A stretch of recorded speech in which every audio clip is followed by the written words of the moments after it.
messieurs, bonsoir et merci de nous retrouver sur ITV pour cette édition. À la une de l'actualité ce soir, 2 jours de grève dans le secteur de la santé. Le mot d'ordre du syndicat démocratique des travailleurs de la santé, respecté par le personnel médical de l'hôpital général Idrissa Pouye ex-CTO. Toutefois, un service minimum est assuré pour les malades internés. Sur les explications du secrétaire général du dit syndicat.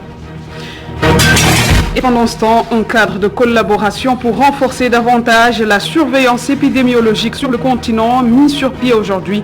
Un partenariat entre l'Institut Pasteur et le groupe de la Mutuelle panafricaine signé dans ce sens. Occasion également pour l'Institut Pasteur d'annoncer la disponibilité d'un vaccin anti-Covid-19 fabriqué par l'Institut dès l'année prochaine.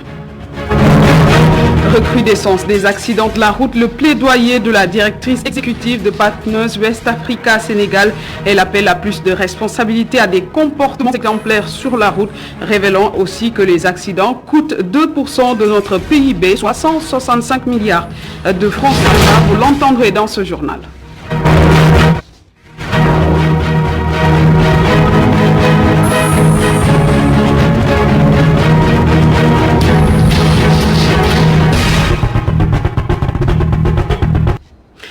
Bienvenue à tous. L'Institut Pasteur de Dakar et le groupe de la Mutuelle panafricaine de gestion des risques ont signé aujourd'hui un accord de partenariat épidémique sur le continent africain et 4 pathologies sont ciblées, notamment les fièvres Ebola, Massa, Marbourg et la méningite. Le compte rendu de Papa Lunsar.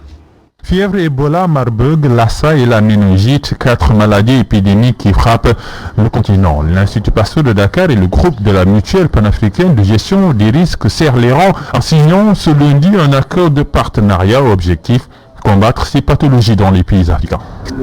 Cette organisation et l'Institut Pasteur ont la même vision sur la nécessité pour les pays d'avoir une démarche de planification et de préparation aux épidémies afin de mieux y répondre. Et que dans ce processus-là, le caractère particulier de cette convention est qu'il met en place 2 structures africaines qui veulent mettre en synergie leurs capacités et en faisant cela, se projettent dans l'avenir dans le but de répondre au mandat que l'Union africaine a donné à M. Diong et que dans le cadre des missions que l'Union africaine et le gouvernement du Sénégal m'ont confiées. Une tâche immense. Dans un monde marqué par des guerres sanitaires, la surveillance épidémiologique doit être le premier élément de riposte. Les institutions africaines doivent joindre force pour pouvoir aider nos pays membres à mieux se préparer aux épidémies. Il faut aussi voir que ce qu'on vient de signer a un caractère extrêmement pragmatique, lié par l'action, à commencer d'abord à pouvoir renforcer les capacités de planification de nos États, parce qu'anticiper la gestion des catastrophes est extrêmement important. Mais un défi reste à relever, celui du financement. Les acteurs misent sur la solidarité entre pays africains pour atteindre cet objectif. Le défi du financement se relève d'abord en se mettant ensemble pour identifier les priorités, pour dire à quoi va aller ce financement. Tout financement a besoin d'avoir un impact. Et comme ça a été décrit, la démarche par exemple de l'ARC de dire pour faire du financement, faisons des plans de contingence, ayons une dynamique d'anticipation, c'est de se dire avant que l'épidémie soit là, soyons avec les chercheurs. Soyons avec les personnes de santé publique, soyons avec les gens qui connaissent le risque en termes de science et planifions ensemble. Un cadre de collaboration prend vie dans une période où les maladies épidémiologiques emportent des vies partout dans le monde. L'Institut Pasteur de Dakar et l'ARC veulent ensemble combattre ces fléaux. Et justement, le vaccin anti-Covid-19 fabriqué par l'Institut Pasteur sera disponible dès l'année prochaine. C'est ce qu'a indiqué Alpha Madoussa, le directeur général de cet institut, lors de la signature d'accords de partenariat avec le groupe de la Mutuelle panafricaine de gestion des crises.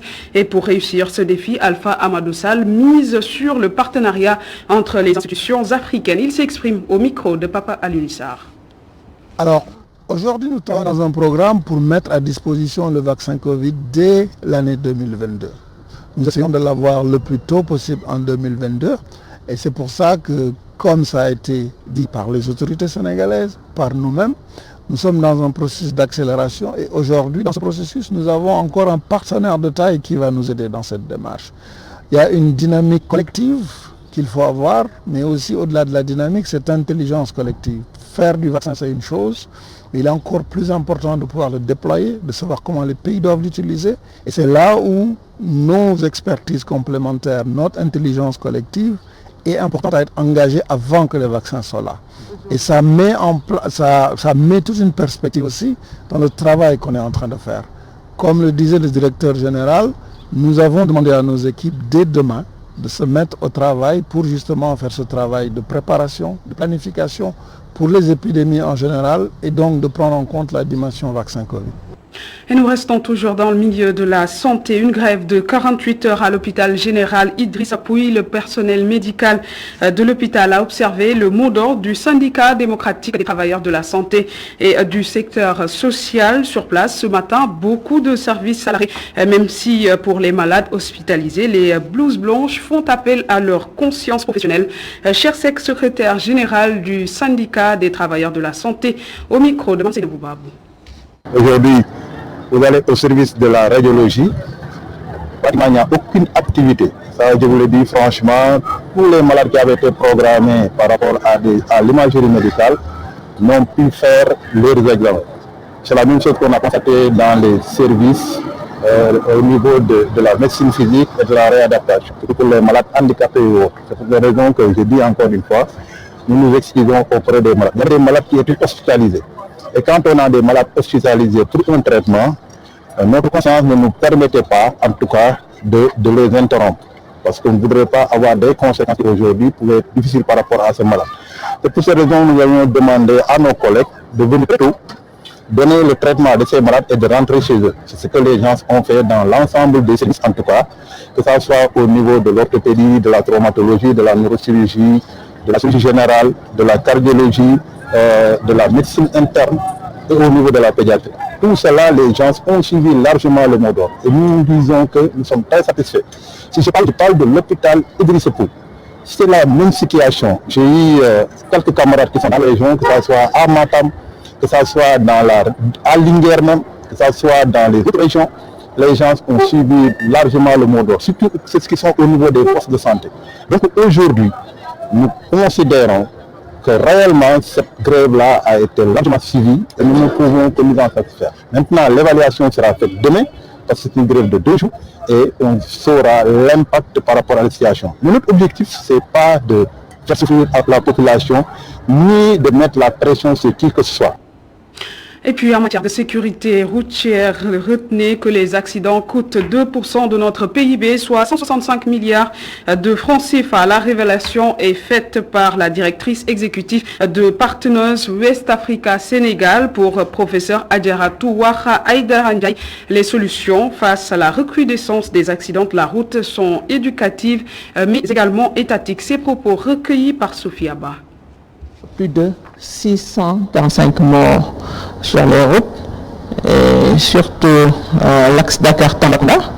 Les camions maliens sont indexés depuis quelque temps. Hier, nous avons enregistré un accident qui a impliqué un gros député et malheureusement son chauffeur a perdu la vie et nous espérons que les autorités, dont les parlementaires, prendront ce défi à cœur pour qu'on puisse trouver des solutions idoines. Certes, on indexe de plus en plus le comportement humain, mais également les infrastructures ne suivent pas. Certes, l'État a fait d'énormes progrès avec l'aménagement de nouvelles routes, mais est-ce que ces routes respectent les normes?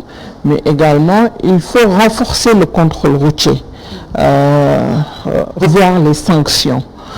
Mais surtout pour l'axe concerné, le rétablissement imminent du chemin de fer pourrait alléger nos routes, puisque dans une région comme Kaolack, nous avons en moyenne 1200 camions qui traversent la ville.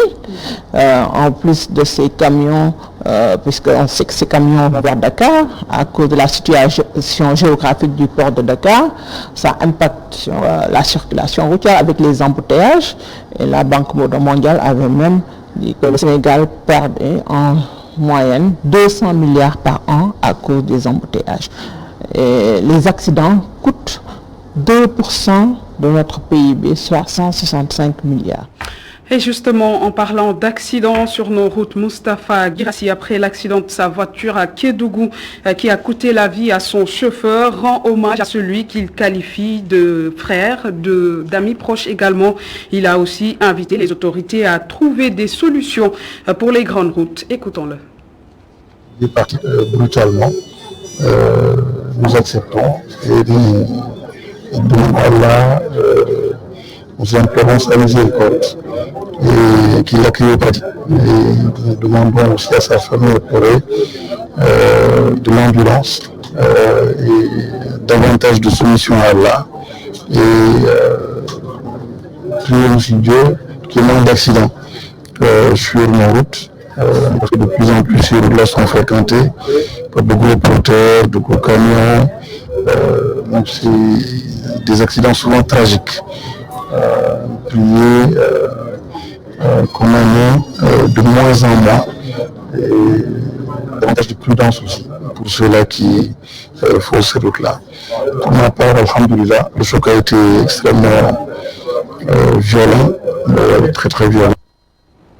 Les routes tuent, mais la mer également. À Saint-Louis, les autorités et autres leaders d'opinion sur le terrain pour sensibiliser davantage les jeunes sur les dangers de la traversée de l'Atlantique. À ce propos, Cheikh Samba Sen, responsable politique au niveau de la langue de Barbarie, s'exprime au micro de notre correspondant à Saint-Louis, Momar Alisnian.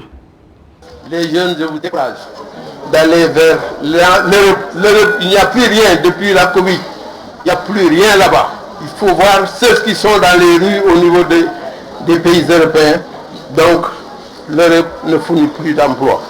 Restons dans nos pays avec 100 000 francs, avec 500 000 francs, avec 1 million, on peut créer quelque chose. Tous ceux qui sont des millionnaires ici, aujourd'hui au Sénégal, soit ce sont des artisans, soit ce sont ceux qui ont commencé par 100 000 francs ou par 1 million pour aujourd'hui devenir des chefs d'entreprise, devenir des millionnaires. Soyons prêts pour faire ça. Au niveau de la langue de Barbarie, nous sommes tous des parents. Il faudra qu'on se donne la main, qu'on travaille la main dans la main pour trouver des solutions à nos problèmes. Des financements, des emplois pour nos diplômés.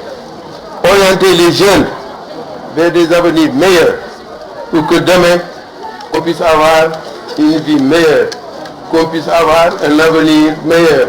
J'espère que dans ce sens-là, tout un chacun pourra trouver quelque chose pour pouvoir créer ses propres emplois, pour pouvoir disposer une entreprise personnelle, une entreprise familiale, pour pouvoir travailler et trouver quelque chose pour sa famille.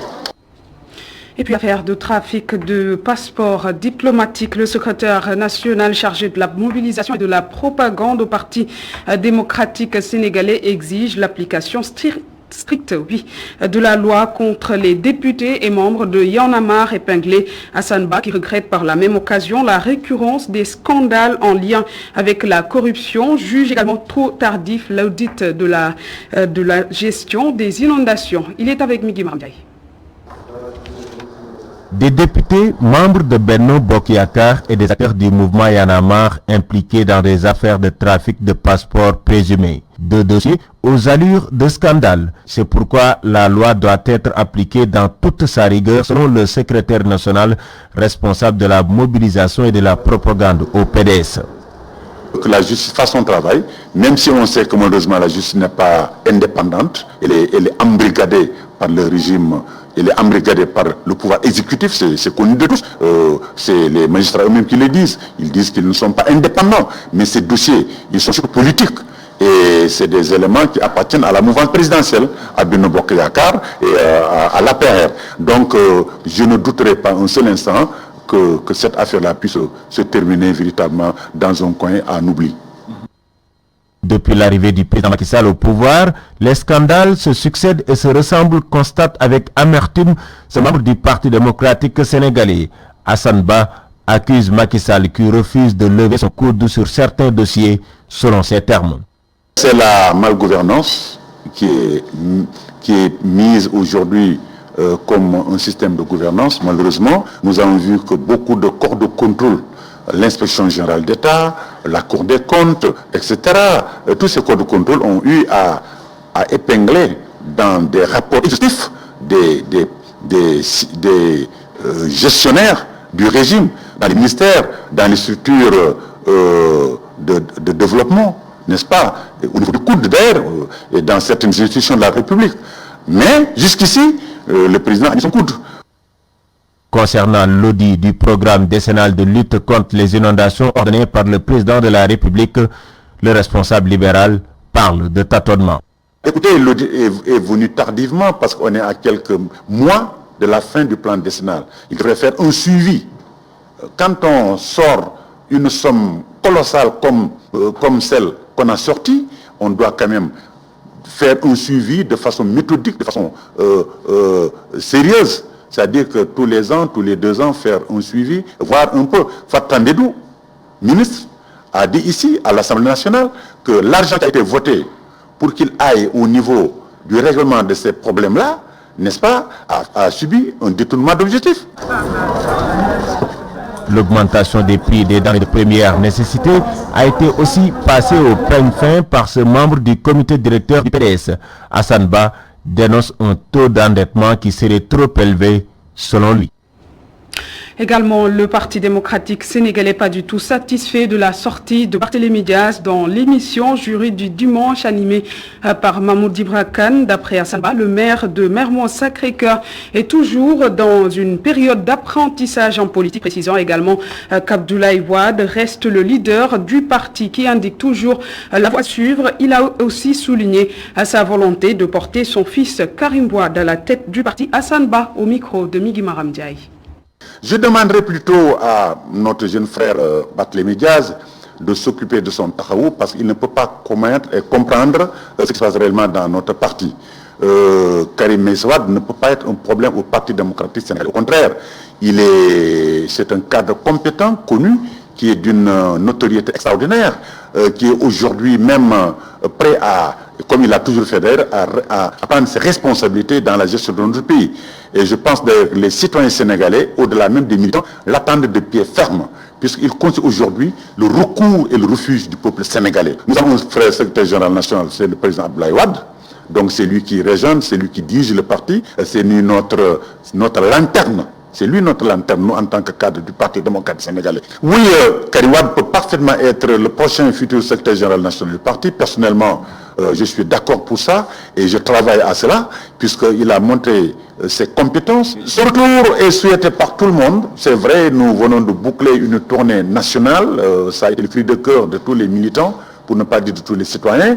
Mais son retour est acté par rapport à notre calendrier, nous en tant que Parti démocrate sénégalais, et par rapport également à son calendrier. Alors nous verrons certainement le moment venu, quand l'opportunité se posera, en ce moment-là, eh bien, rassurez-vous, Karim Wade rentrera dans ce... Nous parlons à présent de spoliation foncière. À Hambourg, le collectif pour la préservation et la valorisation des terres paysannes réclame plus de dispositions légales organisant le foncier lors d'un forum portant sur l'intégrité et sur la transparence foncière. Ce collectif se dit décidé à mettre fin à la spoliation foncière dans leur localité. À ce propos, Philippe Malik John, coordonnateur du comité de pilotage de ce collectif, au micro de Muntaga Kane. Le CPVTP considère que le décret numéro 2020-1173 relatif aux conditions d'affectation et de désaffectation des terres du domaine national, modifiant le décret numéro 72-1288 du 27 octobre 1972, est juste une manière de déplacer le niveau de responsabilité dans l'approbation des délibérations sur l'affectation des terres. Le représentant de l'État ayant toujours approuvé ces actes. Il faut avoir le courage d'aller au-delà en prenant en compte l'avis favorable des populations riveraines qui exploitent les terres. L'État et les collectivités territoriales doivent agir à temps. Quand un territoire est menacé, il y a 2 solutions pour les populations. S'adapter ou quitter. Eh oui, il faut s'adapter à la situation ou bien quitter. Et nous ne sommes pas prêts à quitter notre terroir et sommes résolus à résister. nous devons de léguer aux générations à venir des terres où habiter, cultiver et élever. Et dans les actualités sportives, on ne parle que de lui en frontière. Ahmadou Bamba Dieng a réussi ses débuts avec Marseille en inscrivant un doublé face à Monaco. Et pendant ce temps, Idrissa Gana Gueye marque son deuxième but de la saison, de même que Sadio Mané qui a pris part au festival des Reds face à Leeds. Le capitaine des Lions, Kalidou Koulibaly, a aussi ouvert son compteur de buts face à la Juve. Le Tour d'Europe des Lions avec Cheikh Diop. Cher Ahmadou Bamba Dieng, il y a quelques semaines, ce nom ne vous disait pas quelque chose en football, mais à l'espace d'une soirée, tout a complètement changé. Pour sa première titularisation en championnat, le jeune attaquant phocéen s'est signalé en marquant un doublé face à l'AS Monaco pour une victoire 2-0. De son côté, Idrissa Gana Gueye commence à s'habituer à marquer désormais. Il a inscrit son deuxième but de la saison face à Clermont. Abdoul Ahad Diallo était également de la partie. À Metz, malgré la présence de Pape Matar Sarr, Ibrahima Niane et Mohamedou Lamine dans le 11, les Lorrains ont été battus à domicile par le premier Troyen 2-0. C'est sur le même score également qu'Alfred Gomis et Rennes se sont inclinés à domicile devant Reims de John Lopi qui a débuté sur le banc. En Angleterre également, Sadio Mané a brillé ce week-end lors de la victoire 3-0 de Liverpool devant Leeds United. L'attaquant sénégalais a marqué le troisième but de son équipe et son deuxième de la saison. Cheikhou Kouyaté a livré une copie propre au milieu face à Tottenham pour un succès 3-0 des Eagles. Edouard Mendy a réussi également à garder ses cages inviolées face à Aston Villa 3-0. En Championship, Iliman Ndiaye a également fait ses débuts fracassants avec Sheffield United. Titulaire pour la première fois avec l'équipe première, il a inscrit un doublé et délivré une passe décisive lors de la large victoire des siens face à Petersburg. En Italie, Kalidou Koulibaly a attendu le choc face à la Juve pour ouvrir son compteur but. C'est à la 85e minute que le défenseur sénégalais a inscrit le but victorieux pour Naples face à la Vieille Dame. En Turquie, pour terminer, Mame Biram Diouf a marqué pour Atayaspor pour une victoire 2-0 devant Rizespor. Chérif Ndiaye a aussi marqué pour Göztepe avec une victoire 2-1 face à Istanbul Başakşehir. C'était là le Tour d'Europe des Lions signé Cheikh Diop et c'est ce qui met en terme à cette édition. Merci de l'avoir suivi. Très belle soirée en compagnie des programmes d'ITV.